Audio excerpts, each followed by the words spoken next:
With just 2 weeks to go until voters head to the polls, we wanted to introduce you to three candidates who have very different stories, but one common connection. Joining us live tonight, independent candidate for Eglinton Lawrence, Sam Kaplun, and independent candidate for Ottawa Centre, Josh Rachlis, and we're hoping to connect with Naomi Sayers soon. But in the meantime, Sam, I want to start with you. At 18 years old, why is it important to jump into the political arena right now? I'm 19, but anyways, it's super important to be getting involved because, frankly, we're not seeing the solutions that we need from our elected officials. We're not seeing the solutions we need in our communities from our political institutions. And frankly, I think we need local community activists coming out, talking to folks about the issues, and actually trying to bring communities together so that we can collectively fight for the changes we need in our communities, rather than relying purely on government or on private business to provide the things we need to survive for us. All right, my mistake. At 19 years old now, running as a candidate in the provincial election. So, Josh, you previously run as a provincial candidate for the Greens. Why dive in again, but this time without the backing of a political party? You know what? To be honest, I think COVID messed with my brain a bit. I didn't really think of it until a couple of weeks ago. I knew the election was coming, and I'm like, oh, yeah, I should get involved.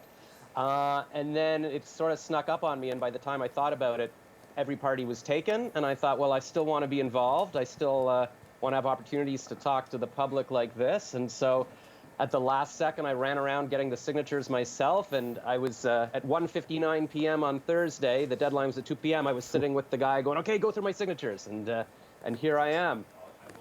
Here you are running for a provincial seat again, but this time as an independent candidate. So, Sam, when you're out door knocking, what's something that you've heard? What's something that has stuck with you from a voter that you take around with you the rest of this campaign? Yeah, I've been spending a lot of time in the neighborhood of Lawrence Heights, which is predominantly made up of Toronto community housing, probably the largest neighborhood of public housing in the city. And I'm hearing a lot of issues about the quality of housing that, is frankly not good enough. And a lot of people really feel ignored and left behind by political officials and politicians and so forth. And I just think that hearing about all of the ways that people are treated, I think that a lot of people really feel left behind, and that we need voices from these communities that are actually going to stand up and advocate for the needs of the community, whether it be on the quality of housing, whether it be on a litany of other issues, education, public transit, healthcare. That, frankly, we're seeing all sorts of disrepair and all sorts of really unnecessary suffering that is the result of conscious policy decisions that we could be reversing if we had the political will to do it. Mm-hmm. So, Josh, what does campaigning look like for you this time? How are you getting your message out there? It really is difficult. It was difficult even in Toronto with the Green Party when I was running, like in Thornhill, when there wasn't a lot of support there. And this is like even more difficult. It's basically you. So what I'm trying to do, rather than a ground game, I can't knock on 86,000 houses. I'm trying to do an air game where I'll get attention online. Like, for example, just before this interview, I drew a cartoon of me and the fellow guests, and I tweeted this out, and then it just got retweeted. And here's the dog of Naomi, if maybe she'll be on. And so I do little things like that. And even being on Twitter allowed me to get on this show. So I'm trying to get in the media as much as possible and try to get my message out there as much as possible. Yeah, and as I said in our Twitter chat beforehand, that is probably one of the best pictures I've seen of me, so thank you very much for that. It is quite flattering to get that done. There you go. You can use that as your ID. There I am right there. All right, so Sam, when you're outdoor knocking, what's your pitch? What are you telling voters when they look at you being a 19-year-old and also not affiliated with the party in this election at the moment? How do you get them to keep the door open, or how do you get them to stop and listen to your pitch? I start pretty briefly, honestly, just by introducing myself, saying I'm running to be your MPP.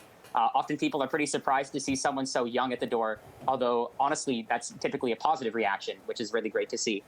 And after that, people ask me why I'm running.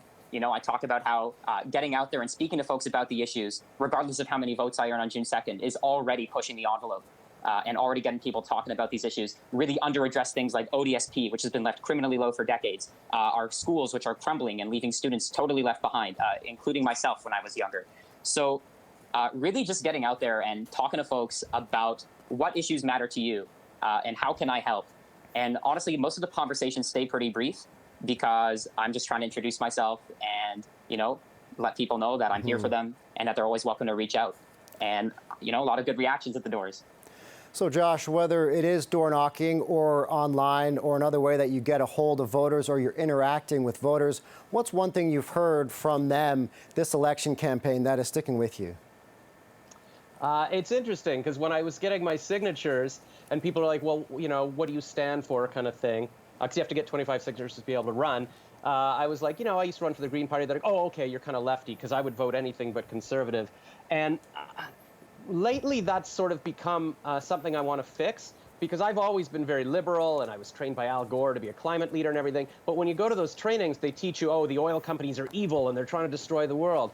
And in my wisdom, I'm slightly older than Sam, I've come to believe that I don't think, maybe there's evil people in the world, but those are extremes. I think in general, like in even seeing the different candidates in my riding, everybody's well-intentioned. We're good people. We just have slightly different viewpoints. And I think if I could bring people together and say, listen, the conservatives aren't evil. They're not trying to destroy the environment. And, the Greens aren't crazy, and they're not trying to do whatever they're doing. If we could all sort of work together, I think we would get more done, and we'd all feel better about ourselves and our province. So I'd like to be sort of that unify. I know Joe Biden says he's unifying, but he seems to say that in a way that it's like, I'm unifying as long as you agree with me. I'm actually willing to listen to different opinions and take the best of everything. All right, I think at this point we have connected with Naomi. She is the independent candidate for Sault Ste. Marie. Naomi Sayers, thanks so much for joining us tonight. So this completes our drawing that Josh had done earlier on social media. He already showed it, and we've already talked about that. But Naomi, I want to talk to you quickly, get a couple questions in for you. What inspired you to run? Well, the same steps to get your nomination papers in for the elections in Ontario are pretty much the same as running for a political party nomination. You need 25 signatures from people in your riding. And I felt that, I already done it for the previous political party that didn't bet me. And I said, well, what's stopping me from doing it as an independent? So Naomi, what's been the reaction when you've been campaigning? What are you trying to do to get people to convince people that they can go with an independent candidate? Yes, so that's a really good question, because a lot of the times individuals don't understand or they're used to voting for political parties and political platforms.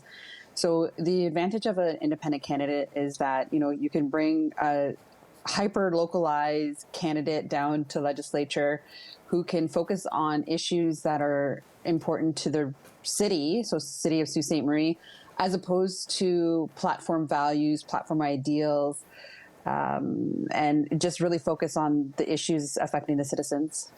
So Naomi, one more question for you quickly before we have to go. I've asked the other gentleman this question. When you've been out campaigning, door knocking, or talking to voters, what's one thing that stuck with you for this campaign? Yeah, so we have to remember that an independent candidate doesn't have the backing of a party. And the way that I came about was quite late, so I didn't have time to build a team. So I'm not out door knocking. I'm out there being creative, greetings, walking, saying hello. But people are feeling unheard. They're feeling ignored, and they're feeling silenced by legislature and current MPP. All right, we'll have to leave it there at this point. Naomi Sayers, thanks for joining us. Sam Kaplun and Josh Rachlis, good luck to all of you. Thank you so much.